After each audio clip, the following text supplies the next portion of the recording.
noches, ¿cómo están? Bienvenidos a Puntos de Vista. 18 grados de temperatura. Mucha información para compartir con ustedes en esta noche que está fresquita y ya le contamos enseguida cómo va a estar el tiempo en las próximas horas. ¿Qué tal, Fernanda? ¿Qué tal, Diego? Buenas noches, no nos saludamos todavía. Buenas noches, ¿qué tal? ¿Cómo te va? El saludo también para toda la gente que se va sumando. Bienvenidos, bienvenidas a Puntos de Vista. Tenemos, como siempre, mucha información que vamos a estar compartiendo con la gente en este inicio de semana laboral. Exactamente, surgen algunos nombres por ahí ya de lo que podría ser un gabinete, todavía un poco prematuro porque están esperando por formalidad obviamente una proclamación, después que hay muchas discusiones en el tribunal, así que hay un poco de prudencia todavía en ese sentido y vamos a hablar un poquitito de este equipo de transición que ya está trabajando también. Exactamente, en instantes vamos a hablar de eso, todavía no se animan hasta ahora a dar nombres de quienes podrían ocupar algunos cargos en distintas entrevistas realizadas y dadas por Santiago Peña. No dio con exactitud ningún nombre, como que asegurando, todo puede cambiar. Algunos podrían ser repeti, como se dice, ¿verdad? Puede ser, algunos podrían que ya han estado a lo mejor no en el mismo lugar, quizás en otra cartera. Por ejemplo, el caso de Lea Jiménez, que se menciona que podría ser parte del gabinete. Exactamente. No sería raro además, ¿verdad? Claro, teniendo en cuenta que es una persona de confianza, forma parte de hecho de todo este equipo de transición de Santiago Peña. Ya estuvo en Hacienda anteriormente. Se valora eso, ¿verdad? Claro. Le tiene mucha confianza, decía Santiago Peña, a Lea Jiménez. Creo que fue claro en que básicamente iba a priorizar gente del Partido Colorado para su gabinete. Era lo que decía la propia Lea también. Exacto. Dentro del partido vamos a encontrar gente que pueda trabajar en algunos cargos. Y en último caso recién buscarán por fuera, decía. Cuando que lo que debería primar es que sea técnico, es que sea una persona conocedora del ministerio que vaya a ocupar. Y los últimos gobiernos hemos visto que finalmente se nombró a gente no siempre por la simpatía política primero. Porque, bueno, el propio Santiago Peña fue nombrado como ministro de Hacienda siendo liberal. Claro. Estaba ocupando un cargo del directorio del BCP como liberal, después él se afilia, o sea que no se tuvo en cuenta su afiliación en su momento, se tuvo en cuenta su formación. Exactamente. Mientras tanto, siguen las denuncias que están siendo presentadas ante el Tribunal Superior de Justicia Electoral respecto a fraude y hablan también de posibles manipulaciones que se hayan podido dar a las máquinas de votación electrónica. Hoy algunos partidos de la oposición presentaron una nueva denuncia y una nueva solicitud al TSJE en medio de las manifestaciones que continúan realizándose en las inmediaciones aquí de la sede central de la Justicia Electoral, pero también en diferentes puntos del país. Exactamente, la avenida Ciudad ya la estaba bloqueada toda la tarde hasta ahora en uno de los sentidos el que se ingresa, el que se usa de ingreso al centro. Y ya vamos con el tiempo también para hablar un poco del clima. Antes, un saludo muy grande a todos los químicos y químicas del país. Hoy es el Día del Químico paraguayo. Día del Químico, así que un gran abrazo, un gran saludo. Bioquímicos, químicos industriales, en fin, a todos un gran abrazo y que encuentren la fórmula de la felicidad también. No. Ahí les falta.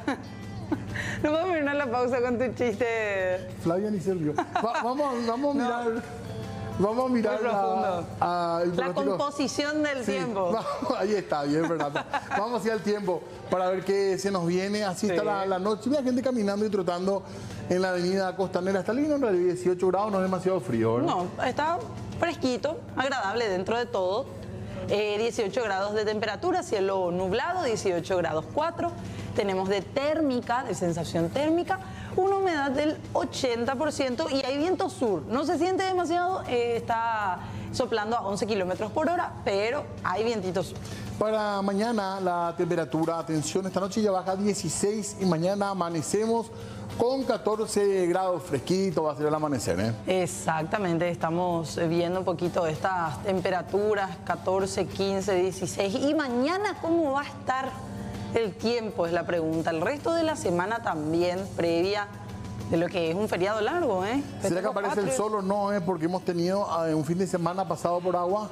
Hoy apareció. Hoy apareció un ratito, ¿verdad? Un ratito. Nos ilusionó. A la mañana. Lavamos la ropa, nos quedamos con la gana de que se seque la ropa. Pero no volvió a llover, ¿verdad? Pero ya, no, por lo menos. En Asunción al menos no. Bueno, y ahí está así el extendido. Vemos sí algo de sol que marca ya el pronóstico para mañana, que es martes, una mínima de 14 y una máxima de 23. Para el miércoles también, amanecer fresco, 14 grados de mínima, 24 de máxima. Para el día jueves, la mínima 12, se pone fría en la mañana y la máxima 24. Cerramos esta semana con temperaturas un poco más bajas. Al amanecer, 12 grados de mínima para el viernes, 24 grados de máxima, cielo nublado, parcialmente nublado. Por momentos saldrá el sol esta semana, así va a estar el tiempo.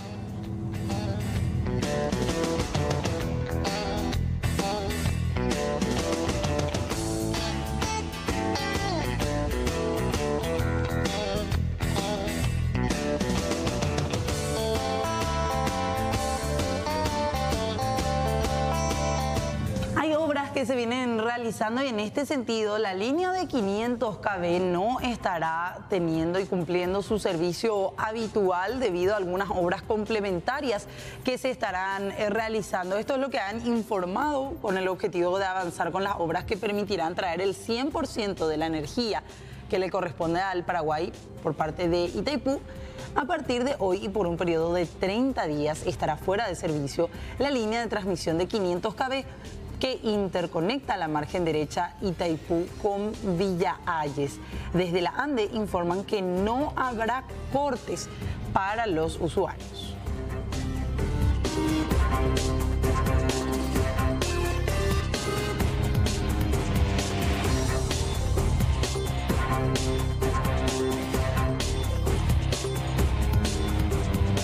Cambiamos de tema para hablar de esto que pasó, también que tiene que ver con el fiscal Marcelo Pecci y un homenaje que se le brinda a él.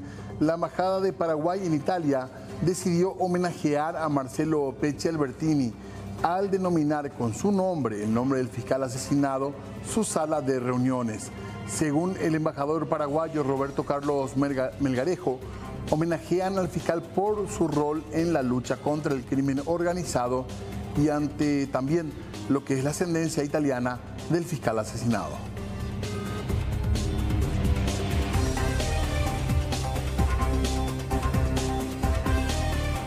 Joaquín Roa, junto con su defensa, apeló esta decisión de un juez que le había dado prisión preventiva. Gustavo González, abogado del exministro de la Secretaría de Emergencia Nacional, apeló la resolución del magistrado José Agustín del Mas, quien había ordenado la semana pasada la prisión preventiva de Joaquín Roa, imputado por lavado de dinero, soborno agravado y cohecho pasivo. Roa permanece en el Departamento de Judiciales de la Policía Nacional a la espera de que el ministro de Justicia tome finalmente una decisión de a dónde derivarlo. Los fiscales de la unidad especializada en delitos económicos y anticorrupción, Osmar Legal y Silvio Corbeta, son los encargados de la investigación.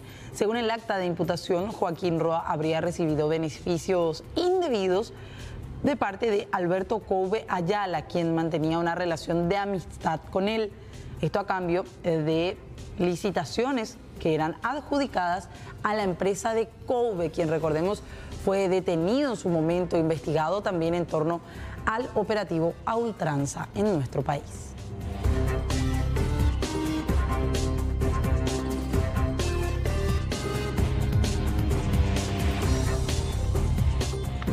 Seguimos informando del ámbito judicial, también temas vinculados a investigaciones que se están haciendo en el caso Berilo.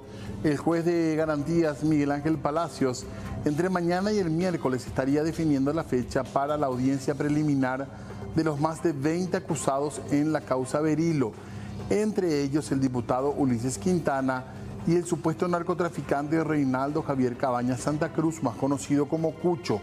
El magistrado está a cargo luego del apartamiento de Alicia Pedroso al frente de la causa penal, quien el Tribunal de Apelaciones le anuló 2 resoluciones por las cuales había ratificado la prisión preventiva de Cucho y del acusado Óscar Adrián Monjes. La acusación ratificada contra Cabañas Santa Cruz es por los presuntos hechos de tráfico internacional y comercialización de drogas, asociación criminal y lavado de dinero, y en contra del diputado Quintana por asociación criminal de la ley de drogas y supuesto lavado de dinero proveniente del narco.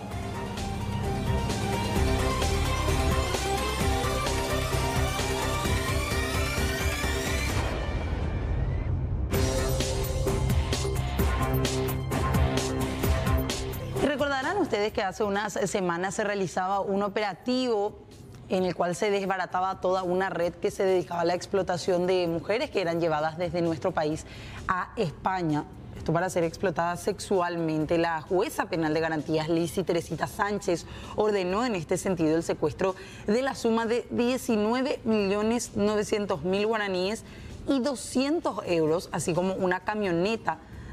Todo esto había sido incautado del domicilio de José Luis Gómez Amarilla, conocido como Oxelu, ubicado en el barrio Umbocayate de Ñemby. El mismo está procesado por trata de personas en esta causa. La jueza también dispuso la realización de un peritaje metalográfico por revenido químico con relación al vehículo y la intervención de Senavico para la administración de los bienes. Arturo Oxelu fue detenido el pasado 24 de abril en el marco de este operativo encabezado en nuestro país por las fiscalas Claudia Aguilera y Matilde Moreno, en tanto que su madre cayó en España, Victorina Amarilla, más conocida como Vicky, en el operativo acompañado también por otras agentes fiscales en ese país.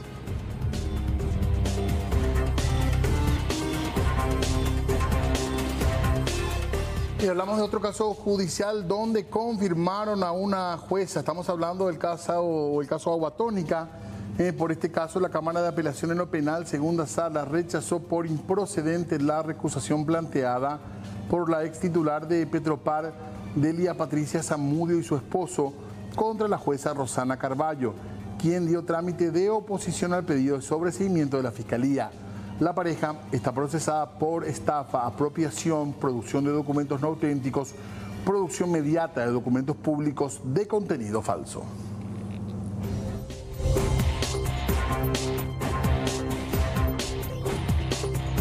En torno a la salud de un joven que fue derivado al Hospital del Trauma, han surgido una serie de rumores. En este sentido, hay que aclarar que el joven de nombre Rogelio Ríos, de 22 años, que había quedado gravemente herido tras participar de las manifestaciones ocurridas en estos últimos días, sigue en estado delicado en el Hospital del Trauma, pero han informado que el mismo tiene ahora mismo una leve mejoría, sigue en un coma inducido, en terapia intensiva. Sus familiares, recordemos que exigen a las autoridades que se hagan responsable de lo sucedido con este joven. El director del Hospital del Trauma fue quien confirmó que este joven, que había sido herido en la manifestación de Remanso, a lo que responde o a lo que corresponde estas imágenes, sigue en terapia intensiva después de la cirugía que le hicieron y se encuentra evolucionando. Él había tenido heridas graves en la cabeza durante las manifestaciones realizadas en la cabecera del Puente Remanso después de las elecciones del pasado domingo. Él estaba entre los manifestantes que estaban repudiando y rechazando, de hecho, el resultado de las elecciones. Salieron a las calles a expresar su repudio en torno a esta situación y finalmente terminó herido de esta manera. Sus familiares exigen justicia.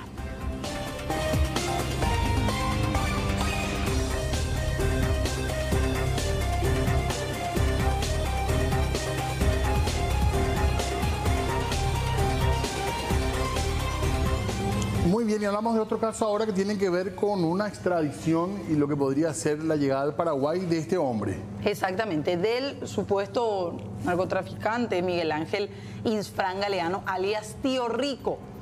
Se acelera el proceso de extradición y él llegaría al país el próximo 19 de mayo ya. Eso es lo que han informado las autoridades. Recordemos que él va a ser extraditado del Brasil, donde está recluido desde el 9 de febrero pasado. Asimismo, también recordar que él está procesado en el marco del operativo a ultranza API y su extradición fue acelerada teniendo en cuenta que aceptó abreviar los plazos procesales. Es indicado no solo como el líder de un mega esquema de tráfico internacional, sino también que sospechan que podría haberse ordenado el asesinato del fiscal Marcelo Pecci en Colombia. Llegaría extraditado entonces el próximo 19 de mayo. Estamos hablando de Miguel Ángel Insfrán Galeano, alias Tío Rico. Hay un plan operacional incluso que contempla, en torno a lo que tiene que ver con la extradición de Insfrán, que 4 policías del Departamento de Interpol de Paraguay viajen hasta Río de Janeiro. Unos días antes, sería aproximadamente el 17 de mayo, van a permanecer alrededor de 2 días en el país vecino y después ya se dé la extradición del mismo el 19 de mayo.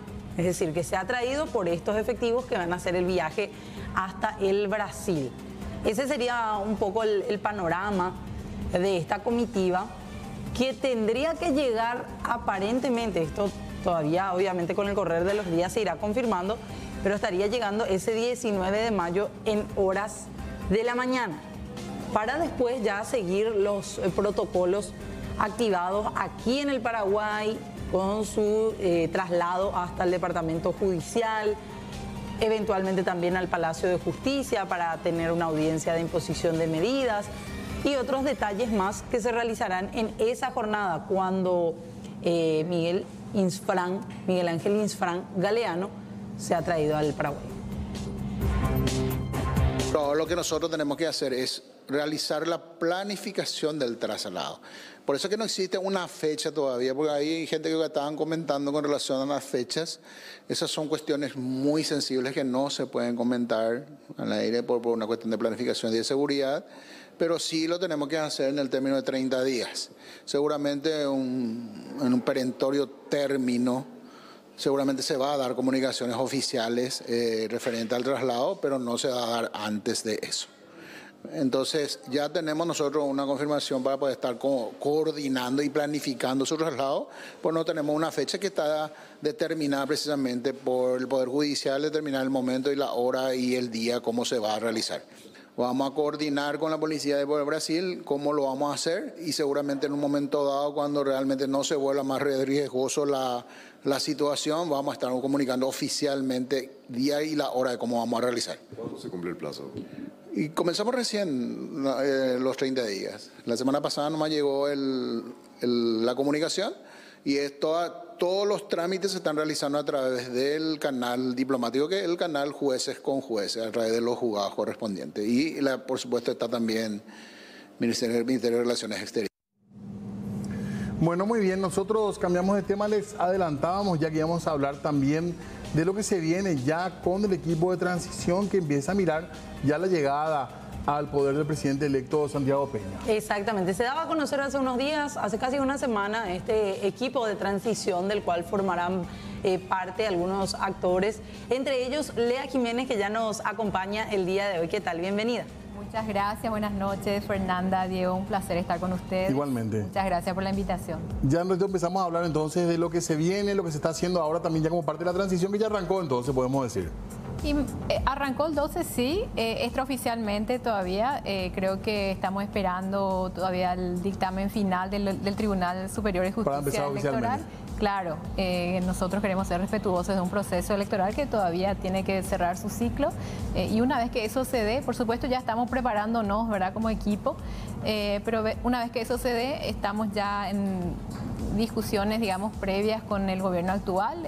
Ya se acercó a nosotros el jefe de gabinete del presidente de la República. En un ratito vamos a hablar de esto. Perfecto. Porque queríamos hablar justamente de lo que ha significado, históricamente podríamos decir, estos equipos de transición cuando se eligen ese plazo que algunos dicen que es muy largo, entre abril o mayo y el 15 de agosto, ¿qué ha pasado en algunos de los gobiernos democráticos que han cambiado, digamos, y que han tenido también a otros equipos de transición? Y nos vamos hasta el gobierno o hasta la llegada al poder de Nicanor Duarte Frutos. Exactamente, para ver un poquito todo lo que era parte de este equipo de transición que después lo hacía llegar al poder finalmente a él. Ahí está el expresidente Luis Ángel González Macchi, Nicanor Duarte, y también el ingeniero Castiglioni como vicepresidente. Pasamos al siguiente.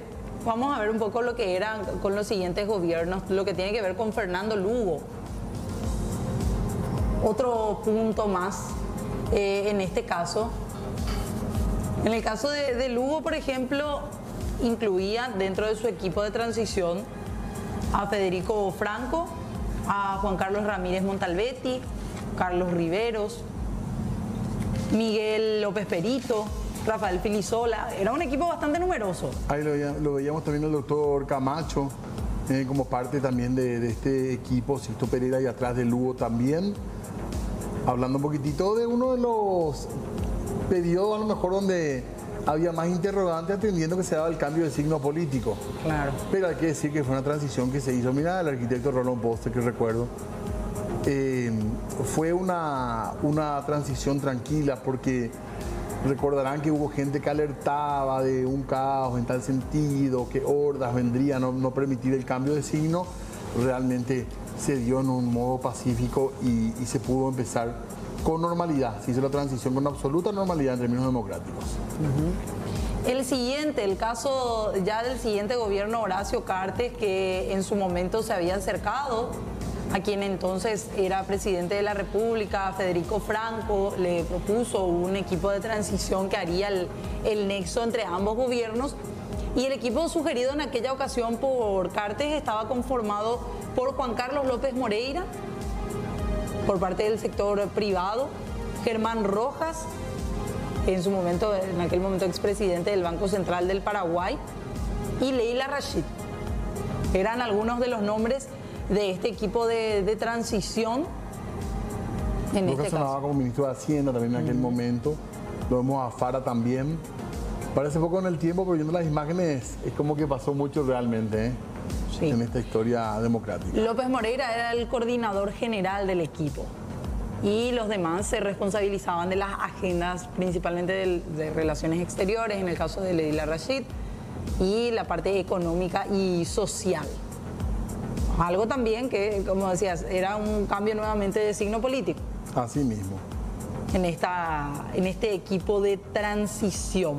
Ya había, claro, era liberal, estaba Federico Franco, y llega el gobierno de Horacio Cartes, y vemos parte de su gabinete también ya, con De Vargas, con Jiménez Gaona, el doctor Antonio Barrios también, sí, entre otros. Gatini también creo que está por el fondo ahí. Bueno, y el caso de Mario Abdo Benítez, ¿cómo estaba conformado el siguiente equipo de transición que empezaba oficialmente ya sus labores el 18 de mayo, en aquel entonces del 2017, 18, en el caso de Abdo Benítez? 18, sí. En este caso se informaba en aquel entonces Juan Ernesto Villamayor, que era el vocero del equipo y designado también los representantes, y este equipo de transición iban a formar parte Juan Ernesto Villamayor, el senador Arnoldo Vins, Benigno López, Ernst Bergen también. Sí, ese era el equipo, exactamente. Ahí estábamos Villamayor, que de hecho era el vocero. Por muchísimo tiempo. Por mucho tiempo. Hombre de confianza. Ahí está, como siempre recurrimos a nuestro archivo también para poner un poco en contexto, para mirar lo que había pasado en Paraguay, para hacer un poco de análisis también sobre la transición que se está dando y sobre los cambios realmente que se dan muchas veces con toda normalidad. Así que nos preparamos también ahora para empezar a charlar. Ya nos adelantaba un poquitito Lea Jiménez sobre lo que va a ser este periodo, pero tenemos que empezar a charlar un poquitito ya de algunas líneas seguramente que va a tener ya el nuevo gobierno. Ustedes están aguardando más todavía, imagino, Lea, con toda esta crisis y estas constantes denuncias, que culmine ya precisamente el periodo de trabajo de la justicia electoral, decía. Exactamente, estamos muy confiados de que ese proceso va a terminar positivamente. La fecha creo que es el 9 de junio justamente para la proclamación. Entonces estamos simplemente esperando, aguardando que ese proceso concluya para poder empezar ya oficialmente, ¿verdad? Y ya tenemos conversaciones previas, como decía, el jefe de gabinete, el presidente de la República, ya se acercó a nosotros, conversamos, tuvimos una conversación muy amena. Ellos se han puesto totalmente a disposición para empezar a trabajar cuando sea el momento adecuado. ¿Hay temor de que este periodo de transición se vea un poco interrumpido por estas manifestaciones, denuncias constantes de fraude electoral? Nosotros creemos que una vez que el Tribunal Superior se expida, ¿verdad? La calma y la tranquilidad va a volver a nuestro país. Creemos que esto es simplemente también un posicionamiento de repente político de estos actores, que de alguna manera yo personalmente siento que la oposición está nunca antes estuvo tan dividida. Y por supuesto, como oposición, ellos tienen que buscar y encontrar otra vez sus espacios, ¿verdad?, para poder seguir manteniendo una relevancia, ¿verdad?, como oposición. Entonces creo que es parte de ese, de alguna manera, juego de estrategia, diría yo. Pero acá lo más importante es que hemos tenido unas elecciones transparentes, ¿verdad? Todos los procesos se dieron adecuadamente y lo que tenemos que mirar es para adelante. Va a ser muy importante este proceso de transición, son prácticamente 2 meses aproximadamente de trabajo. Ahí la voluntad política es muy importante porque, por supuesto, el gobierno actual sigue teniendo la lapicera hasta el 15 de agosto. No es que hay un cogobierno de ninguna manera. El presupuesto, por ejemplo, ¿verdad? Exactamente, el presupuesto que ya empieza hoy a trabajarse, eventualmente en un par de semanas más ya se va a tener una versión borrador inicial y eso siempre es una cortesía de ir mirando a ese presupuesto de la construcción que finalmente va a ser un presupuesto ejecutado por el gobierno electo. ¿Ustedes ya tendrían incidencia en la presentación? Nosotros vamos a, por supuesto, a acercarnos a Hacienda y a los actores, ¿verdad? En este caso relevantes, y vamos a procurar hacer ese trabajo ordenado, ¿verdad?, de paso de mando, porque finalmente es un presupuesto que va a impactar al gobierno futuro, claro, ¿verdad? Entonces creo que ya tuvimos algunas conversaciones oficiosas, digamos, con algunos actores importantes, con toda la apertura del gobierno actual. Y bueno, eventualmente vamos a empezar ya a ponernos manos a las obras, como se dice, para realmente sentarnos a trabajar. En el periodo anterior se hizo así, ya hubo una injerencia, digamos. Y más allá de injerencia, es un trabajo en equipo, un paso de mando, ¿verdad? Como tiene que darse en pero ya se escucha, digamos, perdón, la injerencia a lo mejor no es la palabra correcta, sí, pero ya hubo una opinión, digamos, sobre... Por supuesto, justamente cuando el gobierno del presidente Carter salía, él había bajado una línea bien clara de... Por un lado, parar aquellas licitaciones plurianuales, ¿verdad?, porque eso también es importante, no se puede comprometer todos los próximos 5 años antes de salir. Desembolsos importantes que tienen que darse también, tienen que revisarse con mucho cuidado en este periodo, ¿verdad? Lo que no queremos es que se dé, la imagen ahí es muy, muy linda cuando entraba el gobierno del presidente Carter y salía el gobierno de Lugo Franco, pero la foto desde el punto de vista financiero y fiscal no era igual de linda, ¿verdad? Realmente se quedó un estado bastante desordenado. Después de Franco. Después de Franco no había recursos en caja, realmente no había siquiera dinero para prácticamente cerrar el año, entonces fue bastante complejo en ese sentido, además de que en ese contexto del periodo de transición se habían aprobado cuestiones que dejaban al Estado en un estado deficitario. Pasamos de tener un superávit por los últimos años a tener un déficit muy importante y no era un déficit para invertir, era un déficit para gastar en gasto corriente y eso golpeó muy fuertemente las arcas del Estado. Entonces creo que este proceso es muy importante. El último paso de mando que yo estuve a cargo junto con Juan Carlos López Moreira, cuando entregábamos, digamos, los proyectos, el estado financiero, el estado de situación, las empresas públicas, o sea, hablamos de tantos temas importantes porque esto es realmente clave para poder dar continuidad a la política pública, aquella que está funcionando bien, y por supuesto siempre hay cuestiones que tienen que mejorarse y eso también hay que mostrar, ¿verdad? Acá tenemos estos desafíos, estos vencimientos se vienen, estas discusiones están en marcha. Por ejemplo, cuando hablamos de proyectos grandes, de gran envergadura, como podrían ser, por ejemplo, obras de APP, obras de gran infraestructura importante, ¿verdad? Todo eso tiene que transparentarse y mostrarse dónde están estas obras y, por supuesto, para que el gobierno entrante pueda tomar las riendas y empezar a tomar sus propias decisiones a partir del momento que asume, ¿verdad? ¿Y ustedes creen de que esa apertura la van a encontrar con el gobierno de Abdo Benítez? Yo creo que sí, yo creo que va a haber un trabajo positivo, ¿verdad? No puedo garantizar que todo va a ser color de rosas, pero yo hasta lo que hemos escuchado ahora hemos visto una apertura realmente muy positiva desde el lado del mismo presidente de la República, que ya habló con su equipo técnico, digamos, técnico político en realidad. Y ya estamos en conversaciones previas como para empezar a, como les decía anteriormente, trabajar ya apenas se dé el dictamen final del tribunal. Hay que tener, decía usted, madurez política, era lo que pedían un poco para... Por supuesto, eso es demasiado importante. Acá no es que tenemos una responsabilidad como partido. Ustedes mencionaban anteriormente, no hay cambio de color acá, entonces el Partido Colorado le entrega el Estado a otro equipo del Partido Colorado y creo que en ese sentido tenemos una responsabilidad partidaria, para demostrar esa madurez, como decís, pero al mismo tiempo madurez para con la ciudadanía, ¿verdad? Acá es importante que esto realmente no se ponga, ¿cómo se dice vulgarmente, un palo en la rueda o se ponga freno de mano al Estado por un año, porque eso sería nefasto realmente para la economía. Necesitamos todo lo contrario, que la economía siga moviéndose, siga habiendo circulante, que sea claro el norte, ¿verdad? Que las expectativas se fijen ya al respecto de unos 5 años que se vienen, que esperamos van a ser 5 años de bonanza y positivos, ¿verdad? Desde el punto de vista económico y social. Esa es la previsión, ¿verdad? Que va a haber Esa es la previsión que tenemos, sí.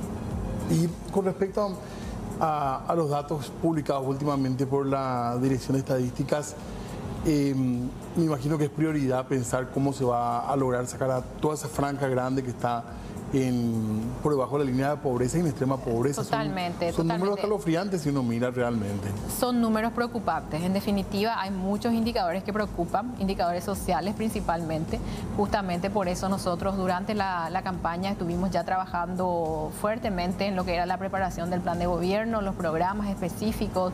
Algunos de estos ya se anunciaron durante la campaña y ninguno de estos eran programas populistas, eran realmente programas que se enfocan a resolver las problemáticas de las familias paraguayas, pero resolverlas no con simplemente subsidios o transferencias sociales, sino más bien con programas que tengan un abordaje integral y que realmente permitan a la economía seguir produciendo, a los paraguayos tener empleo, ¿verdad? Y a las familias a poder sacar adelante a los miembros. ¿Pero van a continuar las políticas de entrega condicionada o de subsidio? Por supuesto, eso va a continuar. Nosotros tenemos altos niveles de pobreza hoy, después de 5 años de una economía que prácticamente no creció, va a ser, por supuesto, va a seguir siendo relevante. Eso ya se ha anunciado durante la campaña, ¿verdad? Eso no se puede eliminar de ninguna manera. Eso se va a continuar. Más que nada acá el enfoque es, además de eso, que son realmente soluciones de muy corto plazo, necesitamos soluciones de largo plazo, ¿verdad? Políticas de Estado que permitan realmente resolver los problemas de fondo y que la gente pueda acceder a un ingreso digno y mejorar su calidad de vida. ¿Hay fórmulas para aplicar desde el gobierno, desde un Estado, para realmente lograr reducir la pobreza? Por supuesto que hay muchísimas. Aparte de lo que estábamos mencionando. Aparte de lo que estábamos mencionando, mira, por ejemplo, un programa que siempre nos gusta mencionar, el programa Quiroga Porá, no es solamente el acceso a una vivienda digna, que es una necesidad para muchísimas familias paraguayas y que realmente transforma la calidad de vida de las familias, sino más allá de eso, es un programa que les va a permitir acceder a una vivienda pagando el precio de alquiler y va a empezar a generar un movimiento importante en lo que es el ámbito económico, ¿verdad? El sector de construcción ha sido y va a seguir siendo un motor demasiado importante de crecimiento, pero también de generación de empleo. Entonces, por ese lado, esto va a empezar a generar esa demanda laboral, ¿verdad? Y poder satisfacer también esa oferta que se encuentra, la oferta de la demanda laboral en ese ámbito. Y por otro lado, también vamos a pensarlo como una política de Estado de largo plazo, ¿verdad? Pensar en su sostenibilidad, pensar en que esto tiene que contribuir al desarrollo urbanístico y territorial de nuestro país, ¿verdad? Los diferentes departamentos. Entonces, es una política con bastante visión integral que se supone tiene que ser sostenible en el tiempo, ¿verdad? Se construye de esa manera. Lo mismo cuando hablábamos mucho siempre con Santiago y el equipo de que Paraguay ha tenido un modelo de goteo, digamos, donde se hablaba siempre que la macro permea a la micro y de alguna manera todos estamos bien. Pero ese modelo, que si bien fue muy relevante para Paraguay y generó frutos y sacó a mucha gente de la pobreza, porque Paraguay fue uno de los países que más redujo la pobreza en las últimas décadas y que más incrementó la clase media, sin embargo es un modelo que ya de alguna manera no va a tener beneficios adicionales para el Paraguay. Para poder dar un salto importante en lo que es la calidad de vida de las personas, necesitamos realmente de apostar fuertemente en lo que es el capital humano. Por eso estamos muy enfocados también en trabajar en lo que es el ámbito de la salud, trabajar en lo que es el ámbito de la educación y asegurarnos de que las personas, y especialmente los niños que se están formando, ¿verdad?, tienen acceso a estos bienes que son tan importantes para su calidad de vida de hoy y de mañana, ¿verdad? Entonces ahí también tenemos que hacer una apuesta fuerte en esos temas. Pero principalmente en el corto corto plazo el enfoque va a ser en la generación de empleo. Primero que nada, parte fundamental de esto es enviar señales claras hacia el sector privado, ¿verdad? De que va a ser un periodo de tranquilidad económica, un periodo para invertir, un periodo para pensar en grande, ¿verdad? Para generar inversiones que generan empleo. Entonces, ahí siempre hablamos de un círculo virtuoso, porque hay mucha gente que tiene preocupación al respecto de, por ejemplo, las deudas que tiene hoy el Estado. Se duplicó prácticamente la deuda pública. Existe también una deuda con los proveedores del Estado que es de un tamaño muy importante, que eso ni siquiera está todavía contabilizado dentro de las cifras oficiales. Entonces, acá decimos nosotros, hemos pasado 5 años con crecimiento cero. Paraguay tiene que volver a crecer. Eso sabemos cómo hacerlo, ¿verdad? Empezar a generar esa inversión pública que genera inversión privada, que genera ingreso para el sector privado y finalmente ingreso para el fisco. Ese círculo virtuoso es demasiado importante. Necesitamos que esa rueda siga girando y que gire con la potencia con la que necesita el país para crecer a su potencial, que es alrededor de 4.5%. Y cuando nos enfocamos en lo que es el capital humano, decimos, más allá del crecimiento usual que tiene Paraguay, necesitamos crecer a 10% en realidad. Un país como el nuestro, realmente para poder dar un salto cuántico en términos de desarrollo, no solo crecimiento, tiene que apostar a otras áreas, como por ejemplo, como decíamos, el capital humano. Pero además tenemos, digamos, bien pensado, bien planeado ámbitos donde Paraguay tiene que realmente direccionar sus esfuerzos, como por ejemplo los procesos de industrialización. Nosotros, ustedes saben, somos un país realmente rico, aunque a veces es difícil de ver eso en todos los días, ¿verdad? Tenemos muchas falencias en infraestructura, muchos indicadores sociales todavía muy rezagados con relación al resto de la región, pero al mismo tiempo tenemos todo, ¿verdad? Tenemos agua dulce, que es, digamos, un recurso natural tan importante en todo el mundo. Los países se pelean por acceso a agua dulce, los países se pelean por acceso a energía limpia, energía simplemente, y más todavía energía limpia. Producción de alimentos es una de las principales preocupaciones que tienen a nivel global, ¿verdad? Especialmente las potencias mundiales. Entonces en Paraguay tenemos todo y lo que nos falta es un poquito una visión más estratégica para poder hacer que ese todo se transforme, ese potencial se transforme en una realidad de mejora la calidad de vida. ¿Y qué se hace respecto a las deudas que tiene el Estado, a este déficit del cual se habla con temor ya en estos días, teniendo en cuenta las cifras que van trepando? Claro, nosotros más allá de preocuparnos tenemos que ocuparnos, ¿verdad? Es un tema, por supuesto, que tiene que ser manejado con mucha transparencia, con mucha responsabilidad, pero es algo que sabemos hacer, ¿verdad? Esto se llama administración de pasivos. Por supuesto, todos los estados prestan para financiar, por ejemplo, obras de infraestructura. La gran mayoría de los países prestan para financiar incluso gasto corriente. Nosotros tradicionalmente en Paraguay hemos sido bastante conservadores. Siempre prestamos solamente para invertir, hacer inversión de capital o repago del capital de la deuda y ni siquiera los intereses cubríamos con nueva deuda.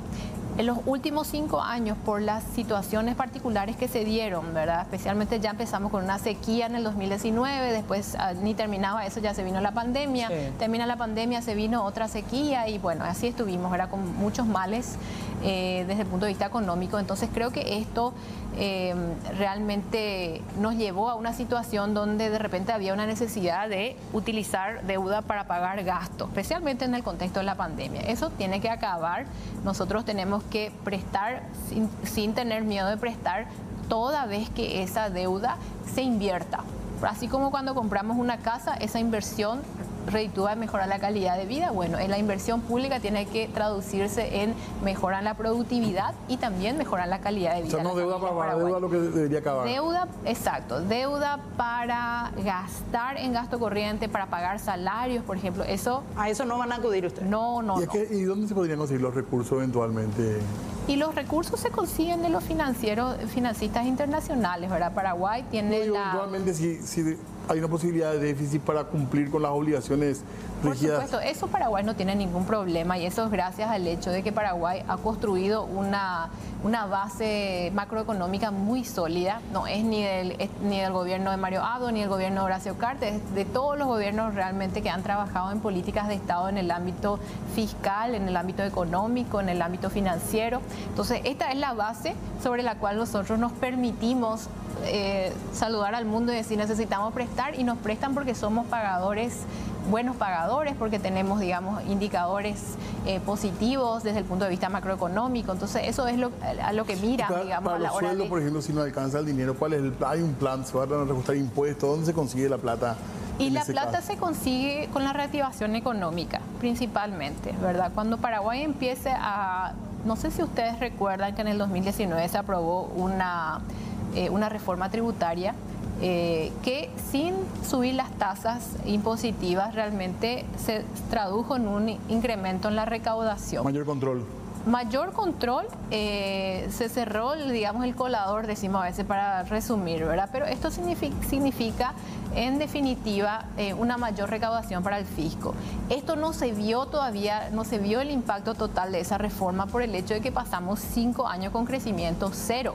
Pero si te fijas solamente lo que fue la recaudación continuó creciendo a pesar de todos los desafíos. Entonces, apenas Paraguay empiece a crecer otra vez, o sea, apenas el sector privado sienta que es momento para invertir, momento para crecer, esto va a generar un movimiento económico demasiado importante que va a también beneficiar al fisco desde el punto de vista de sus ingresos, ¿verdad? ¿Ustedes van a hablar, Lea, de una reforma impositiva en el caso de aumentar impuestos? No, nosotros no vamos a hablar. Durante toda la campaña hablamos de que la última reforma que se dio en el 2019 es más que suficiente para lo que necesita hoy Paraguay. Nosotros sí hablamos de enfocarnos específicamente, por un lado, la reactivación económica que, como digo, genera en ese círculo virtuoso mayor ingreso, pero por otro lado también aplicar un modelo de gestión eficiente y transparente, ¿verdad? Que es lo que ya se hizo durante el gobierno del presidente Cartes, pero en este contexto tenemos que un poquito retomar esa senda de realmente administrar la cosa pública con mucha transparencia y eficiencia. Y eso es fundamental, hace la diferencia del mundo. Cuando nosotros entramos en el gobierno del presidente Cartes, ustedes recordarán, las empresas públicas todas estaban en quiebra, el fisco no tenía dinero y eso no significó que nos quedamos en manos atadas por el resto de los 5 años. Lo que significó es hay que aplicar políticas inteligentes, políticas en ese momento de alguna manera tuvimos que reestructurar el presupuesto y recortar gastos superfluos, recortar gastos que eran innecesarios para el Estado y redireccionar esos recursos a ciertas áreas prioritarias. En esta oportunidad nosotros primero tenemos que sentarnos a mirar cómo está hoy el gasto público. Siempre hay espacio para mejorar, ¿verdad? Pero creemos que eso no va necesariamente a impactar negativamente lo que es, o sea, la situación actual no va a impactar la capacidad del Estado de pagar salarios. No estamos ahí. Algo que preocupa, que realmente no había sido durante muchos años un tema de, al menos cotidiano, de conversación, más allá de una queja así puntual, es la suba de precios, sobre todo el tema de los alimentos. Esto para el día a día de la gente. Hay productos, doctora, que realmente hicieron inaccesibles para gran parte de la población. La carne tiene precios exorbitantes. Quería ir un poco a ese punto. ¿Qué se le dice a la gente que está batallando en ese día a día? Creo que es 30% lo que subieron los alimentos. Los servicios que no subieron tanto, pero sí, eso, la ida al súper, digamos. ¿Qué se le dice a la gente? Totalmente, mira. Yo estuve mirando durante los últimos 2 años, estuve mirando de cerca estos números. Es terrible realmente el incremento que hubo en términos de precios y el estancamiento que hubo en términos de salarios.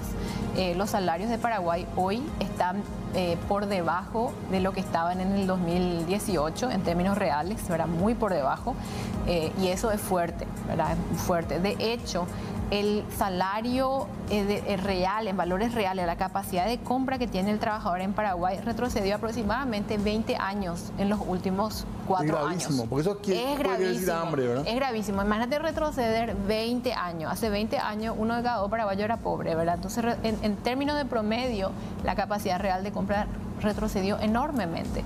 Y los precios, por supuesto, crecieron terriblemente. Entonces, acá lo que nosotros decimos, consideramos que el rol que cumple la Petropar, por ejemplo, es fundamental. ¿En qué sentido? El precio del combustible, el precio del gas son dos insumos demasiado importantes en prácticamente todo lo que hacemos. El precio del combustible en particular entra a los precios de todas las cosas que consumimos localmente en el país, que se transporta, que se vende en las tiendas, todo, ¿verdad? Especialmente aquello que toca directamente a las familias paraguayas, que son los alimentos, las cuestiones vinculadas a compras vinculadas a la educación, ¿verdad? Cuadernos, etcétera, ropas, ¿verdad?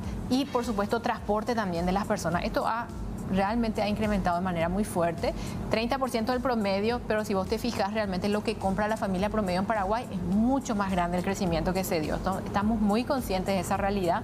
Creemos que en este momento... ya tiraste una pista, perdón que te tuteé también, doctora, pero tiraste ya una pista del tema del combustible, eso para que pueda incidir, digamos, directamente en el bolsillo de la gente. Directamente el precio, nosotros creemos que hoy ya debería estar bajando el precio del combustible de manera significativa, por lo menos 1.000 guaraníes como mínimo.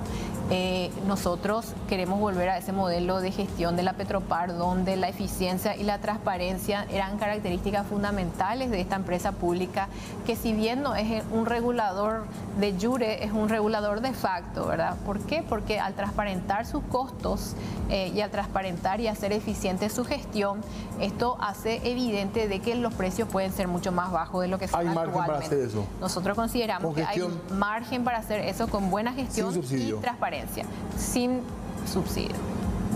Absolutamente. Viendo un poquito la realidad, usted decía, es parte también de una coyuntura de parte de la oposición, toda esta situación que va ocurriendo el día de hoy, en los últimos 7 días, con las manifestaciones, denuncias de supuesto fraude electoral. Pero detrás de eso también se lee por debajo a una ciudadanía, o por lo menos a un sector de la ciudadanía, cansados, defraudados en algunos casos, te dicen, porque sienten que su voto no se vio reflejado en las últimas elecciones, cansados del Partido Colorado, otros mencionan. ¿Cómo trabajar con ese sector de la población que hoy día está saliendo a las calles, está cerrando rutas, gremios de camioneros también que se van acoplando? Fuera de lo que es la división o no que puede haber en la oposición, o las tácticas políticas o no que eso puede representar, hay una ciudadanía que se vio reflejada con esa opinión y que hoy está saliendo a las calles. Sí, yo te puedo decir que como ciudadana paraguaya, yo también me puedo sumar en general al descontento que existe al respecto de ciertos líderes, de ciertos liderazgos, de ciertos políticos, más allá del color, más allá de la cuestión partidaria. Yo creo que es una cuestión de modelo de trabajo que plantean, vamos a decir modelo de trabajo entre comillas, ¿verdad? Que plantean diferentes actores y líderes políticos que hacen hoy a la fauna política en Paraguay. Es interesante lo que mencionás porque es cierto, hay un descontento importante post pandemia también, pero acá también tenemos que entender que lo que logró el Partido Colorado en esta elección no lo ha logrado ningún otro partido en ningún otro país del mundo, ¿verdad? Es el único partido que logró reelegirse post pandemia. Todos los demás países hubo un cambio de color y eso fue razonable en todos lados. ¿Y qué significa para mí? Yo no soy una, ¿cómo te voy a decir?, analista política, pero que yo digo desde mi óptica, yo considero que el Partido Colorado fue capaz de alguna manera renovarse hacia adentro y mostrar esa renovación hacia afuera, convencer a la ciudadanía de que era la opción más válida en este contexto electoral, transmitir un mensaje de esperanza y de posibilidad de que se pueden hacer las cosas diferentes. Y esto se dio porque las figuras que planteó, que finalmente llevó a la elección el Partido Colorado a través de la lista 1, son figuras que generan confianza, generan empatía. Mucha gente que le votó a la dupla Santiago Peña-Pedro Aliana no eran del Partido Colorado. Muchos votos vinieron de otros partidos, incluso otros partidos tradicionales, e incluso mucha gente joven que todavía ni siquiera está afiliada. Esa es la realidad. Pero de igual manera, del otro lado tienen a una mayoría que, si bien es cierto, no votó por una sola persona, votó por diferentes candidatos de la oposición. A ellos le tienen que convencer. Ahí lo que hay que hacer un trabajo muy fino de seguir trabajando, seguir haciendo que estos 5 años sean como la campaña, donde vos tenés que seguir sumando adeptos. Y esos adeptos no los sumás hablando o teniendo un lindo discurso. Claro. Los vas a sumar con resultados, ¿verdad? Entonces el desafío que hoy tiene el gobierno, el futuro gobierno que de Santiago Peña y Pedro Aliana, va a ser justamente de seguir convenciendo a aquellas personas y volver a traerlas a ese estadio donde se genera confianza a través de una buena gestión, a través de una gestión que genera resultados que se sienten en el bolsillo, en la panza, en la ladera, ¿verdad? A la hora de ir a cargar combustible, o sea, esas son las cosas, a la hora de ir al hospital y una atención diferente, ¿verdad? Ese tipo de cosas yo creo que acá en este periodo de gobierno va a ser fundamental. La comunicación con el pueblo paraguayo, no importa de qué color sean, por supuesto, y también la gestión. Gestión.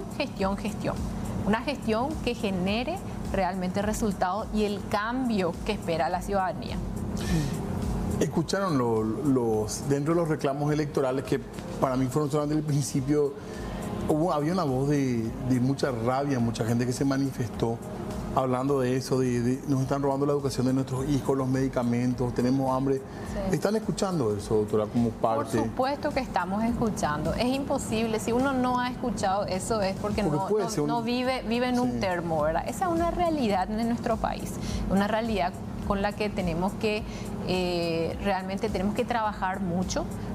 Yo creo que la corrupción es un mal muy profundo que está muy arraigado en muchos ámbitos de nuestra sociedad, no vamos a decir solamente el sector público, realmente está muy arraigado en nuestra sociedad en general. Tenemos que trabajar en equipo porque realmente es un cáncer demasiado fuerte que tenemos que erradicar o por lo menos minimizar al máximo, ¿verdad? Entonces creo que vamos a tener que trabajar en eso, que el hecho de que hoy se pase el mando, digamos, del Partido Colorado al Partido Colorado y de que estemos trabajando todos en un mismo equipo en este momento, no va a significar que vamos a apañar situaciones que se dieron en el pasado y que sabemos que estuvieron mal, o por lo menos que deben ser investigadas y deben seguir el debido proceso y el debido curso dentro del sistema judicial. Pero nosotros creemos que va a ser demasiado importante para la ciudadanía también empezar a ver que algunos de los casos importantes de acusaciones que se han dado llegan a un puerto satisfactorio donde finalmente vemos que la impunidad no reina en nuestro país, sino que realmente el sistema judicial está funcionando. Y por supuesto, más allá de todo eso, entendemos que existen cambios importantes que tienen que darse, tanto en el ámbito de la salud, como en el ámbito de la educación, como en el ámbito también de la infraestructura que hacen el día a día de todas las familias paraguayas, y nos incluimos nosotros ahí.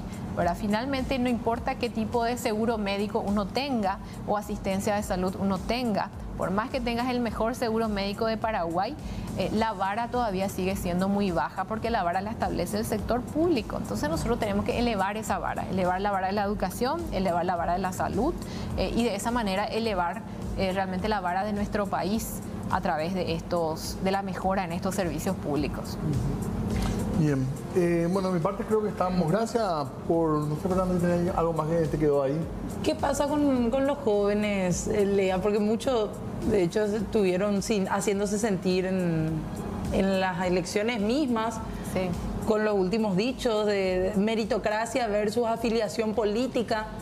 ¿Qué se le dice a esos jóvenes después de lo que dijo Santiago Peña? ¿Cómo se afronta ese problema? Yo creo que ahí, yo lo que le diría a los jóvenes es no se dejen llevar por las interpretaciones que hacen los medios de comunicación. Creo que todos somos capaces de investigar realmente qué se dijo, por qué se dijo.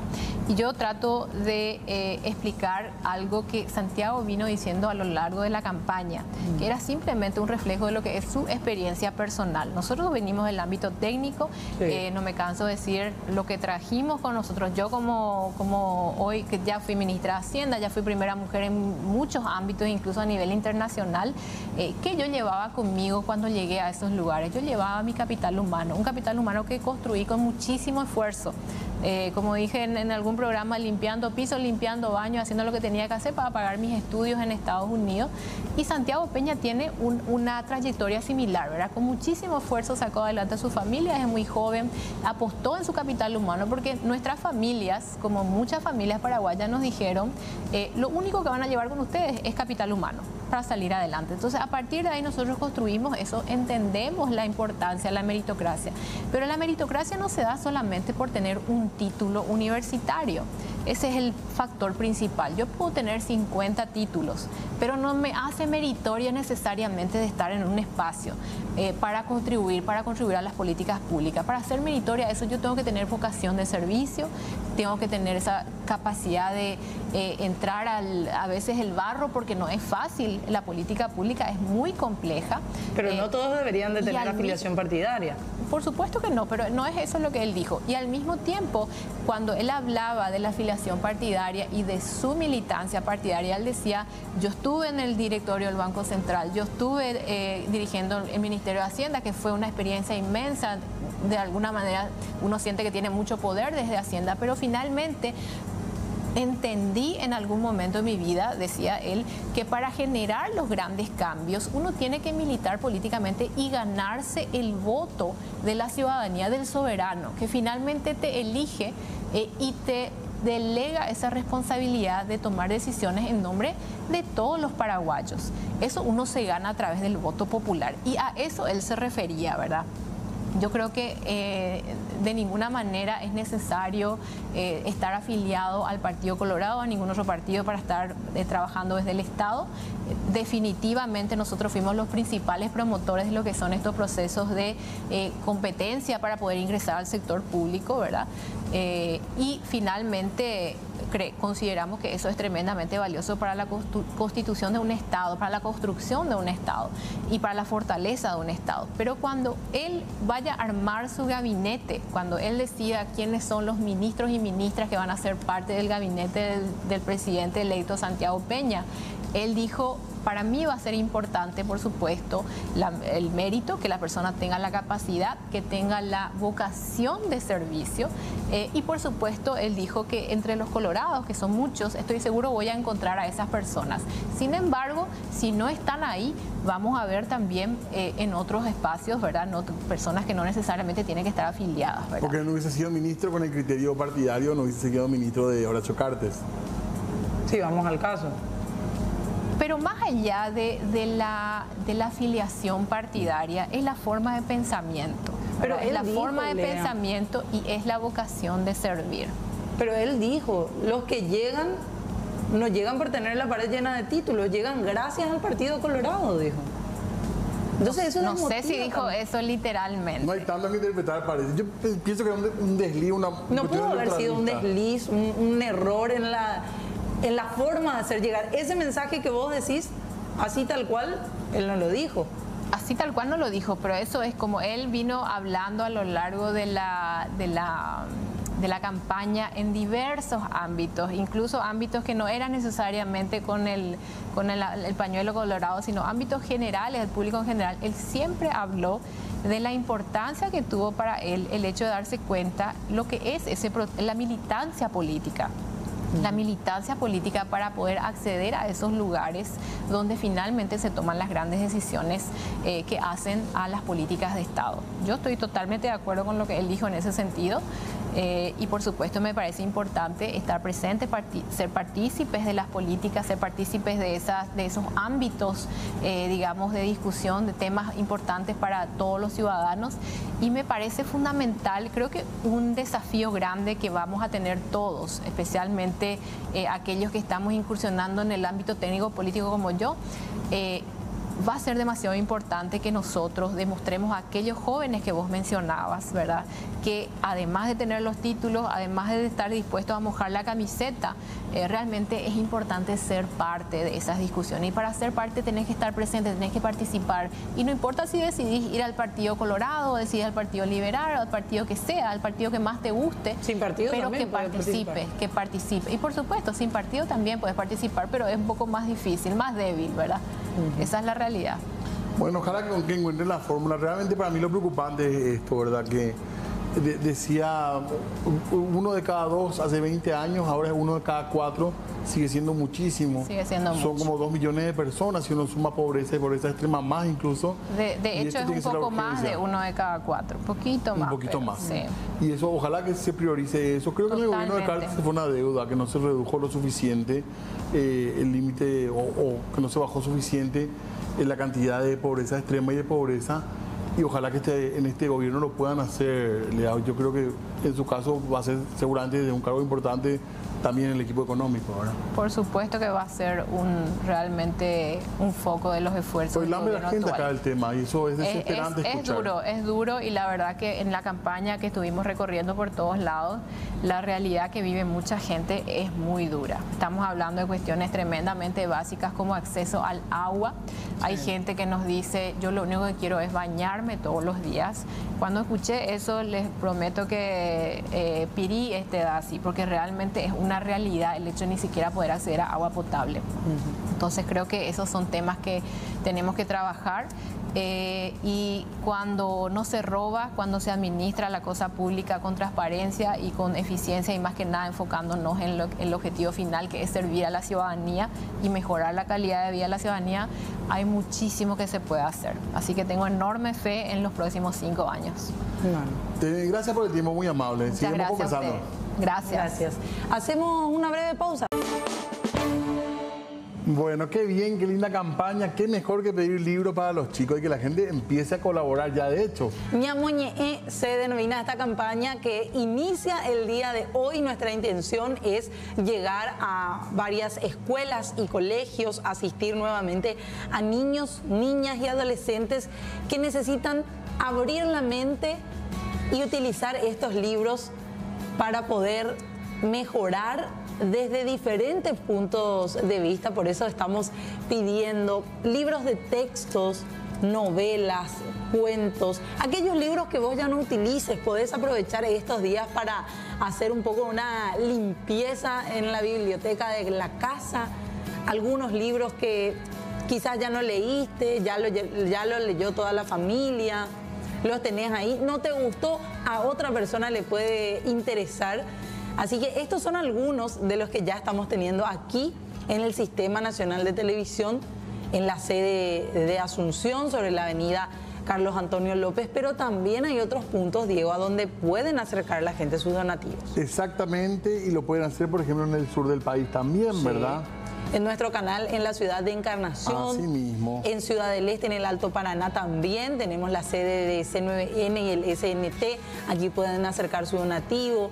A las diversas facultades de la Universidad del Norte que está apoyando esta campaña organizada por el Grupo Albavisión. También pueden acercarse al cuartel más cercano de bomberos voluntarios del Paraguay, los bomberos amarillos como les conocemos. Ellos también están siendo parte nuevamente de esta campaña, al igual que en la anterior ocasión con Tunandino. Si tenés algún cuartel de bomberos voluntarios del Paraguay cerca, anda, lleva ahí también tu donativo, que después ellos nos lo acercan aquí al canal. Libros de cuentos, lo que tengan a mano, libros de literatura en general, diccionarios también que la gente ya trajo, así que todo lo que se pueda dar para ayudar a los chicos y tener buenas bibliotecas en las escuelas a través de nuestra campaña está lista la forma para hacer las donaciones. Si tenés alguna edición de la Constitución Nacional, ¿por qué no también? También, qué importante leer. Que de chiquitos aprendan, claro, que toquen, que vean la Carta Magna. Exactamente, porque está destinado a niños, niñas, adolescentes. Creo que son cerca de 50 escuelas y colegios a los cuales queremos llegar, 50 en total. Y después seguramente ver también qué más podemos hacer con los chicos, porque decíamos, ya los calzamos, le ayudamos un poco en ese andar, en ese caminar, en ese traslado que hacen muchísimos niños y niñas en distancias pero enormes desde su escuela a su casa y viceversa. Y hoy día queremos que vayan más allá, que vuelen con la lectura, que un poco dejen esa situación o ese momento de su vida, abran un libro y de paso también puedan aprender un poco más, recibir un poco más de cultura, así que pueden acercar sus donativos. Asimismo, ampliemos entonces también la mente de los chicos, de las chicas, con la lectura, ampliemos el vocabulario también y de paso, porque no, los padres también tienen contacto con los libros de esa manera. Todos los libros entonces ya en esta campaña. Y nosotros de eso hablar de lo otro, uno de los protagonistas políticos sin duda de estas elecciones, incluso después de las elecciones, donde normalmente se habla mucho de lo que va a pasar ya, como estuvimos charlando nosotros, ha sido el lado conflictivo del asunto a partir de protestas y denuncias de fraude iniciadas por Paraguayo Cubas, uno de los candidatos que hoy está en ese lugar, en la agrupación especializada, privado de su libertad por decisión del juez John Paul López. Exactamente, fue tomada esta decisión el día sábado después de una audiencia bastante también polémica, con dichos de por medio, entre dichos por parte de Paraguayo Cubas, insultos hacia el magistrado, que después de unas horas tomó la decisión de otorgarle prisión preventiva. En unas palabras también del juez que fueron criticadas por algunos porque decía no se pudo probar que no había peligro de fuga, cuando que muchos repudiaban, no, que hay peligro de fuga lo tiene que demostrar el Ministerio Público, no el que es acusado. El que es acusado no tendría que estar probando que no se va a fugar, es el Ministerio Público el que debía de argumentar cuáles son las causales para decir hay peligro de fuga o hay posibilidad de que se obstruya la investigación. Pero finalmente esa fue la decisión que tomó el juez Jean Paul López, prisión preventiva por 10 días en la agrupación especializada. Pero ¿qué va a pasar después de esos 10 días si Paraguayo Cubas sigue con esta medida? Escuchamos a continuación lo que decía en este sentido el ministro de Justicia Daniel Benítez, hablando de a qué centro reclusorio pasará después de estos 10 días Paraguayo Cubas. Vamos a estar evaluando todas las cuestiones de seguridad y seguramente cuando llegue el tiempo vamos a tomar la determinación y dar a conocer también a la ciudadanía y a los medios de comunicación. ¿El penal de Tacumbú podría ser una de las principales opciones? Vamos a estar evaluando, no quiero adelantar en principio en ningún lugar por cuestiones de seguridad, pero sí vamos a estar comunicando cuando tengamos ya la providencia o la comunicación oficial de la policía para que le ingrese de judiciales al Ministerio de Justicia. Vamos a estar evaluando y comunicando también. Con estos hechos que ocurrieron en estos días vamos a tener un número considerable de ingresos. Tenemos que recordar siempre que estamos dentro de una emergencia a raíz de la alta cantidad de personas recluidas en los distintos centros penitenciarios. Bueno, pero hablemos del proceso también, de este proceso de juzgamiento de actas, de lo que está pasando en el Tribunal Superior de Justicia Electoral, donde sobre todo la gente que está vinculada al proceso electoral habla de que no hay ningún tipo de irregularidad, que pueden haber problemas puntuales que serán sometidos después a la voz de los jueces de cada caso, y a negar sobre todo la posibilidad de que haya alguna situación irregular grave y reiterada. Exactamente. Estamos viendo mientras tanto las imágenes de lo que es ahora mismo la avenida Eusebio Ayala, nuevamente en su intersección con Choferes del Chaco, cerrado el carril completamente de acceso o de ingreso a la ciudad de Asunción. En segundito vamos a hablar de eso, del pliegue también del gremio, o por lo menos de algunas asociaciones de camioneros a esta medida de fuerza en otros puntos del país, porque hoy nuevamente hablaban autoridades de la justicia electoral. Recordemos que la mayoría de estas organizaciones y estas personas que van manifestándose hablan de denuncias de fraude electoral, no confían en el proceso que está realizando el TSJE y están solicitando la apertura del sobre 4. ¿Qué es lo que contiene ese sobre 4? Todas las papeletas utilizadas que a su vez contienen los votos, el sentido de los votos de cada una de las mesas y locales de votación. Están pidiendo que sea ese sobre el que se vuelva a abrir y se vuelva a corroborar que los datos de las elecciones y los porcentajes de votos son así como se mostraron en el TREP. Se habló mucho de esta cuestión, ¿por qué hay tantos sobres? En realidad son 8 los sobres en total. Los 3 primeros, por decirlo de alguna manera, son los que tienen las actas que tiene, de acuerdo al expediente que tiene el presidente de mesa y los miembros de mesa. Y ese cuarto, como decía Fernanda, tiene la papeleta que se utilizó, la que el elector metió en la urna. Eso se guarda en un cuarto sobre, y ahí empieza la discusión, porque desde la oposición, primero desde Cruzada Nacional, sobre todo, piden que se abran esos sobres, e incluso el PLRA ya presentó una acción para pedir que se abran estos sobres, por lo menos en algún porcentaje, para chequear. Desde la justicia electoral dicen los técnicos no se puede hacer esto, ya terminó el escrutinio, ya se hizo. El escrutinio es público y se realiza en una única ocasión. O si no, vamos a hacer cuántas veces. Esa es la discusión de este momento, así que vamos a aguardar todavía a ver qué pasa, porque a lo que era primero un reclamo solamente de un sector, también van apareciendo otros sectores que se suman. Hablamos enseguidita de esos sectores, pero compartimos primeramente lo que decía Carlos María Lubetich acerca del contenido de estos sobres. Se supone que en una mesa en la que votaron 260 personas, debe contener 260 boletas de votación. Pero les reitero, nosotros no podemos certificar hoy que eso sea así, porque depende de los miembros de mesa. De repente hay miembros de mesa que no pudieron haber no puesto, por ejemplo, los boletines, cosa que es muy difícil.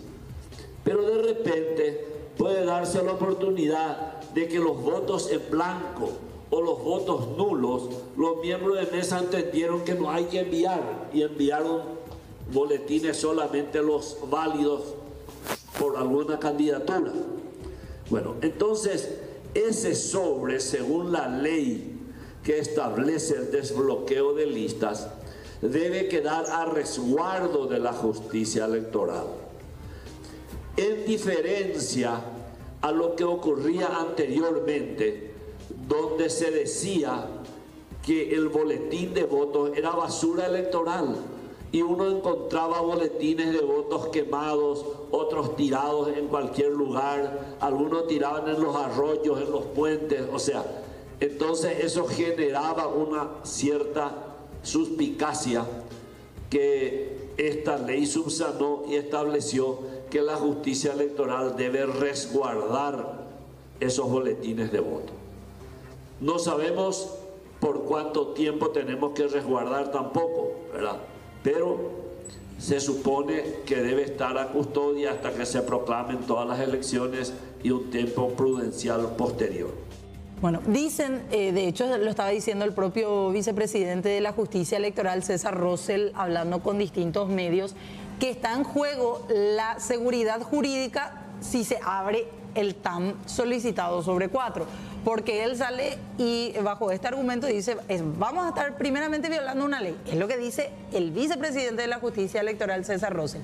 Después argumenta qué va a pasar el día de mañana con otras elecciones. Cada partido va a venir a pedirnos que hagamos el recuento, que hagamos el recuento, que hagamos el recuento. Una y otra vez va a ser un recuento interminable de votos. La elección en sí, el proceso eleccionario nunca va a terminar y allí nos vamos a estancar. Esto por el lado, digamos, podríamos decir físico de la elección, ¿verdad? En cuanto a posibilidad de fraude, en realidad, de la oposición dicen que ellos quieren contar para ver cuántos votos realmente se metieron en el sobre 4 famoso y si coincide con la cantidad de electores. Supuestamente no es para realizar un nuevo escrutinio. Al menos en general, quieren que se haga una prueba aleatoria para muestreo, decían un muestreo algunos, para probar qué cantidad, y lo que vos decías que explicaba la justicia electoral. La pregunta que mucha gente se hace, entonces, ¿por qué la norma establece que serán resguardados los sobres con los boletines de voto que se utilizaron en la última votación? Así que todavía hay muchas discusiones en este ¿Para tema. qué se guarda si no se puede utilizar de alguna u otra manera? Claro. Hay una laguna legal allí nuevamente. Por lo menos una discusión fuerte, si esto, bueno, quizás llegue hasta el Tribunal Superior de Justicia Electoral, la discusión finalmente. Hasta la Corte también. Claro, finalmente. Así que vamos a ver qué ocurre. Y a esto se suma el tema informático, que no estaba todavía en la cancha. Que fue denunciado de a poco y hoy nuevamente sentaron postura algunos representantes de la oposición, de algunos partidos de la oposición, del Frente Guazú principalmente.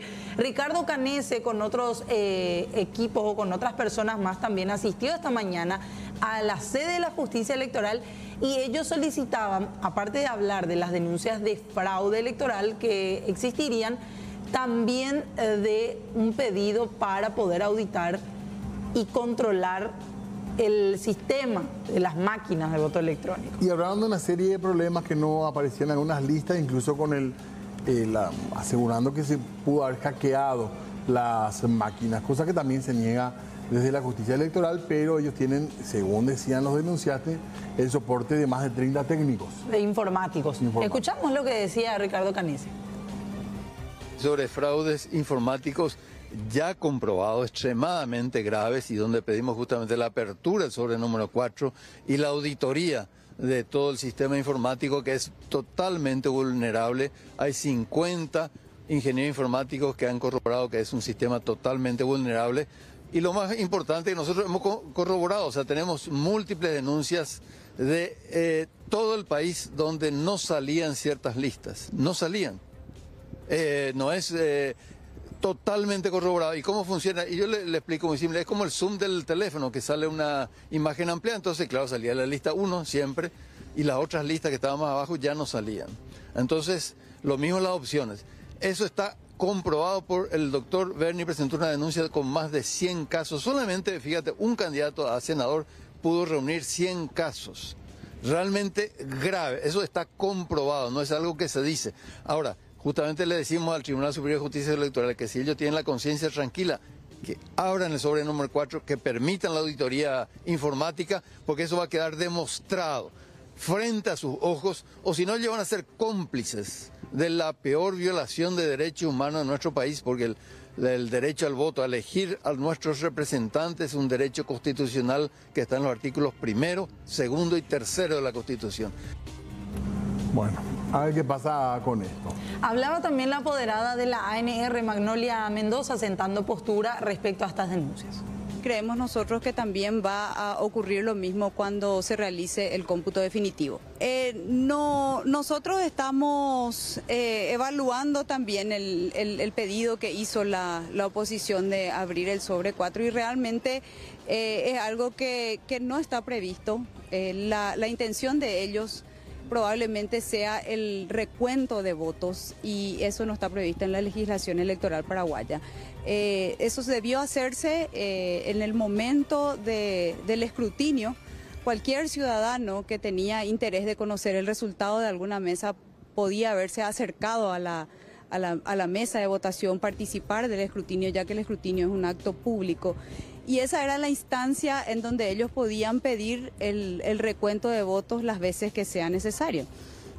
No solamente miembros de mesa, apoderados o candidatos tenían esa posibilidad, sino que cualquier persona o cualquier elector presente en el lugar, en el local de votación, podía pedir el recuento de votos. Esa era la instancia correspondiente.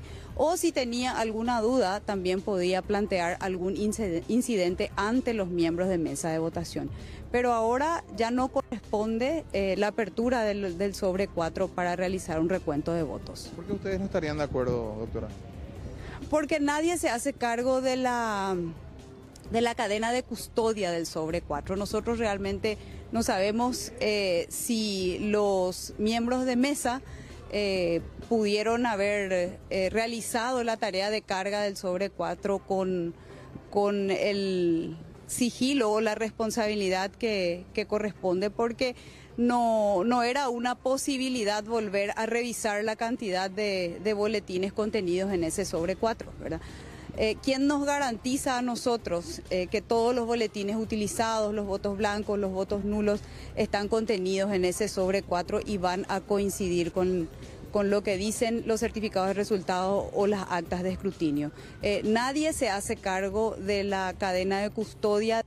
Bueno, desde la justicia electoral dicen que o miembros por lo menos representantes de la oposición participaron en su momento de la auditoría de las máquinas de votación. Primero de la auditoría del hardware, de la máquina en sí, y después del software, es decir, del DVD que contiene la máquina de votación. También se dio una explicación acabada de cómo es el chip que contiene cada boleta electoral, por ejemplo. Claro.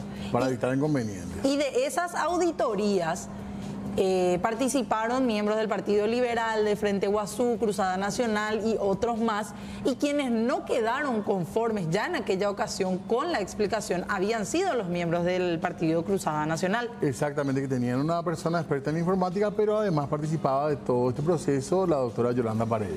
Ella volvió a hablar el día de hoy haciendo referencia a la denuncia que fue presentada ante el TSJE. Recordemos que ella ya había presentado una denuncia ante el Ministerio Público y una ampliación de denuncia por estos hechos que ellos hablan de supuesto fraude electoral. ¿Qué decía Yolanda Paredes? La escuchamos.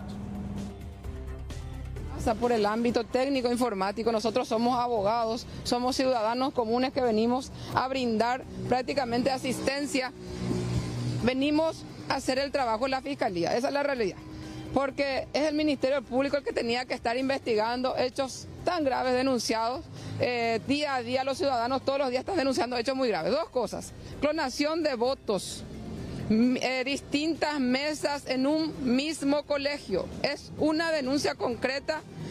Yo presenté 100 impugnaciones esta noche. Las impugnaciones van a continuar y afectan a todo el país. Ese es uno. Dos, a lo que se refería el doctor Luis Fretes, es que venimos a poner a disposición del Tribunal Superior de Justicia Electoral una información gravísima. Nos han revelado, pasado, como quieran llamarlo, parte del código fuente del software. ¿Qué significa eso? La denuncia que yo lo realicé antes de las votaciones se viene a confirmar con este hecho. Acuérdense que yo he denunciado que el DVD fuente, el que procesa todas las informaciones relativas a las elecciones 2023, había robado, sustraído, hurtado del Tribunal Superior de Justicia Electoral. Y se acuerdan ustedes que ellos habían minimizado el hecho. Pues bien, acá está la prueba. Realmente, código fuente del software se halla en manos extrañas al Tribunal Superior de Justicia Electoral, que supuestamente es el custodio de la voluntad popular, lo que viene a confirmar hechos muy graves. Son presunciones graves, que lo único que a nosotros nos resta como ciudadanos comprometidos con la República del Paraguay, con nuestra gente, es denunciar, como nos obliga el Código Penal paraguayo.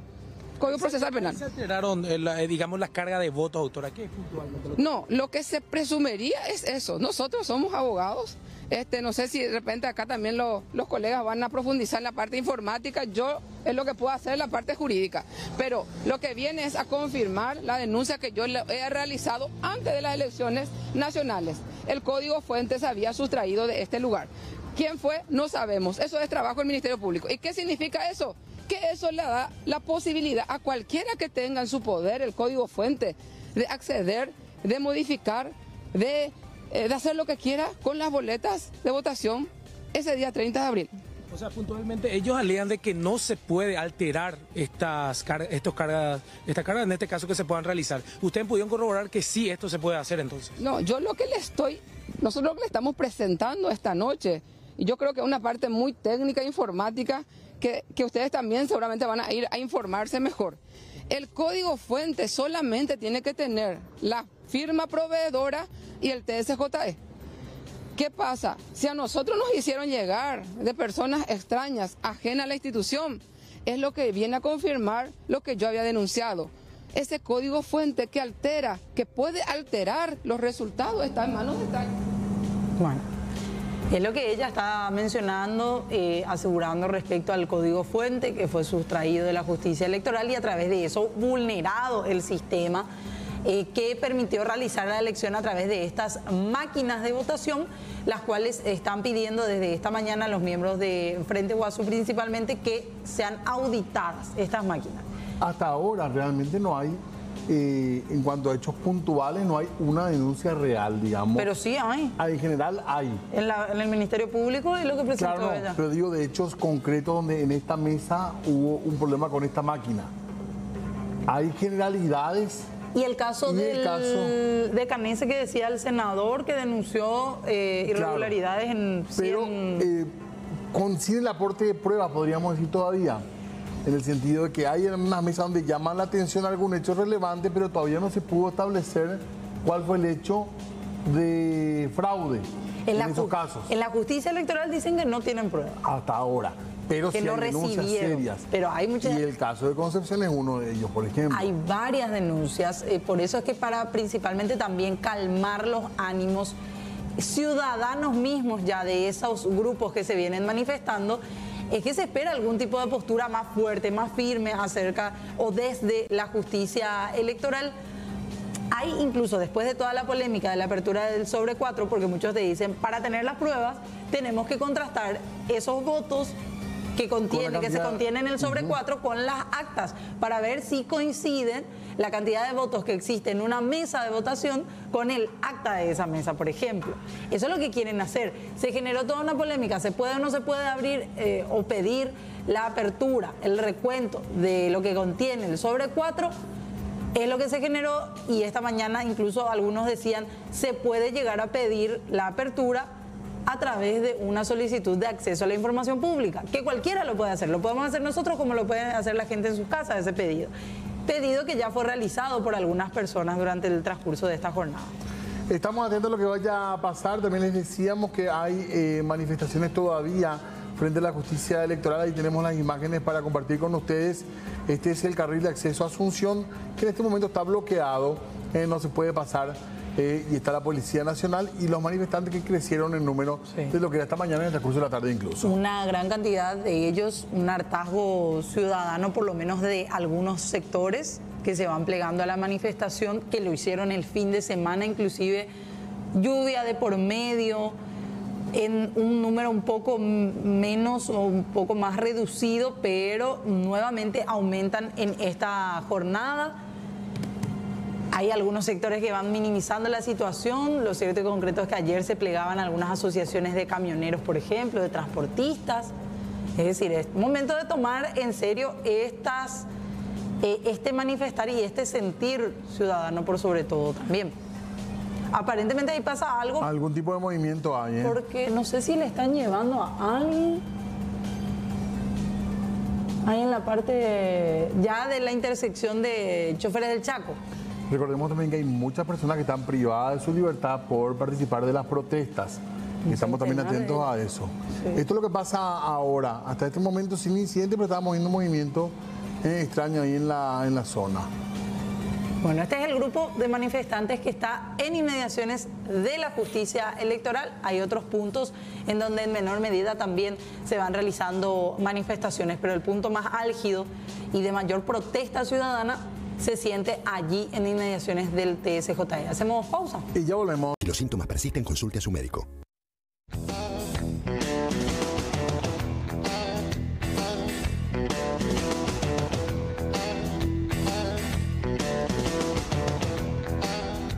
Bueno, 20 con 43, 18 grados la temperatura. Mañana amanece un poco más fresco, así que a prepararse. Exactamente. Ojo con eso. Seguimos nosotros hablando de la situación política, del escenario un poco que se vive. Por ejemplo, en la oposición son varias las personas que se van sumando a la voz de repudio en contra del principal dirigente y titular del Partido Liberal Radical Auténtico, Efraín Alegre. Empieza algo que es habitual, ¿verdad? Después de una derrota electoral como la que tuvieron, no solamente balance, sino tratar de buscar responsables, porque es parte de la política de esto, ponerle nombre a la situación de derrota. Y en ese sentido habló Salim Busarquis. Me aculpo, como decir, en algún punto, pero sobre todo podríamos decir que se centró en el líder, en el candidato, mejor. Efraín Alegre y Blas Llano deben dar un paso al costado, decía, lo escuchamos. Yo referente a Efraín Alegre, yo creo que hay dos sectores en el partido, tanto el grupo vinculado a Efraín Alegre y Blas Llano y Efraín Alegre. Llegó el momento que den un paso al costado y que se den por notificados que hace 15 años estos dos sectores están matando el Partido Liberal. ¿Quiénes deberían asumir en su reemplazo, senador, considerando que no hay figuras muy fuertes de repente dentro del partido? Y mira, todo proceso de recambio es una transición. Claro que hay figuras, el caso de Ricardo, con quien nosotros estamos conversando, empezar a construir algo nuevo. El Partido Liberal tiene que recuperar su identidad, ¿verdad? que lo perdió bastante. Y bueno, yo me ratifico que hay dos sectores que tienen que dar un paso al costado y tiene que haber un proceso de transición, de recambio pacífico, organizado, pero hay dos grupos que siguen con la pelea interna. Uno, un grupo que le quiere echar a patada a Efraín y otro grupo que dice o Efraín o nadie, más o menos. Y yo creo que los dos grupos tienen que darse por notificado que perdimos como la guerra. Esa es la realidad de las cosas. Fuerte el término, perdimos como en la guerra, apuntando a los dos últimos grandes líderes históricos del Partido Liberal. Sí. Del último tiempo, al menos para no decir histórico, ¿verdad? Blas Llano, Efraín Alegre. Y que estuvieron confrontados. Confrontados hace mucho tiempo. ¿Cuánto tiempo ya hace que están peleados? Hace como 10 años. Años. Y no la lograron ni siquiera por un proyecto electoral zanjar diferencias. Aunque Llano por lo menos se llamó a silencio en esos últimos días. Porque también como que él va abandonando la política activa, podríamos decir, ¿verdad? Claro, ya no se presenta luego al Claro, Senado. muchísimo tiempo también en el Senado. Pero también escuchamos a otros referentes. Es el senador más votado de estas elecciones. Silvio Velar. Silvio Velar. Suena como nombre posible también para presidir al próximo Congreso. Exactamente. Y él hablaba acerca de la postura de Efraín Alegre, que está acompañando estas denuncias de supuesto fraude electoral y solicitando la apertura del sobre 4. Hablaba también sobre las manifestaciones. Lo escuchamos. Efraín es nada más que cumplir con un papel de hazme reír por su desastrosa elección pasada. ¿Cómo ve la situación con las manifestaciones? Se plegaron ahora al gremio de algunas asociaciones de camioneros. El ministro del Interior, Federico González, dice que tienen informaciones de inteligencia de que en realidad están buscando un nuevo mártir. Y es la lógica anárquica. Por eso te decía, Payo, ustedes ya lo conocen. Cuando fui presidente del Senado, tuve que chuparme muchas mandarinas acá.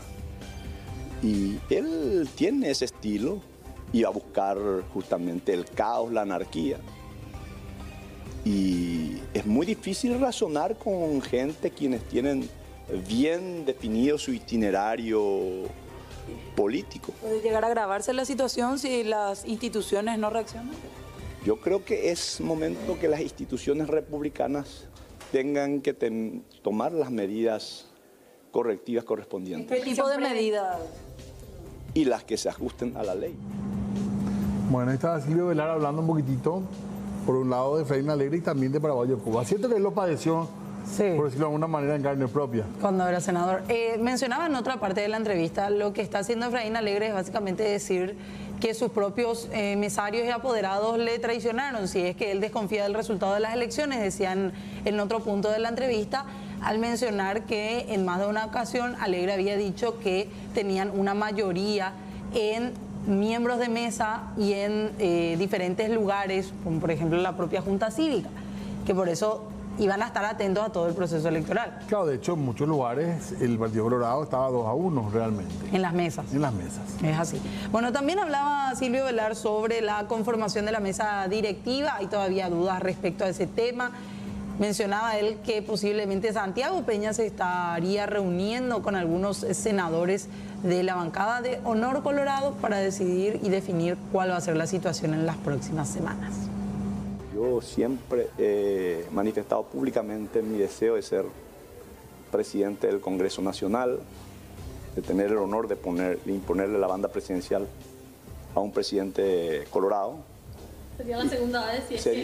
Sería la segunda vez. Entonces estoy conversando con mis colegas, muchos amigos de Fuerza Republicana con quienes yo estoy conversando, tienen la intención de tener esa bancada única. Quizás 3, 4 no estén de acuerdo aún, pero la mayoría ya lo están. ¿Ahora están de acuerdo, senador, con formar esta bancada? ¿Qué decía? Sí, son varios. ¿Del oficialismo? Sí, del oficialismo, sí. ¿Quiénes son algunos que ya le han Yo no voy a... Miren, el articulador, ya les dije quién es, Pedro Aliana y el propio presidente de la República electo. Ustedes saben muy bien, el Colorado es un hombre que conoce muy bien cómo funcionan los códigos del poder. Y queremos estar siempre arropados del calor del poder. ¿Y quién tiene el poder? ¿Qué pasó? Libertad está perdiendo 3-0 contra Tacuarí, quedan un par de minutos. Acá bueno, no quiero ni comentar. La felicidad acá es mayor, acá no. La felicidad es cerrista acá en la mayoría del estudio, así que está bien. ¿Qué vamos a hacer? Y bueno, así cerramos el lunes. Diálogo Franco. Viene Diálogo Franco en minutitos. Nos vamos. Hasta mañana. Chau, fuerza Diego.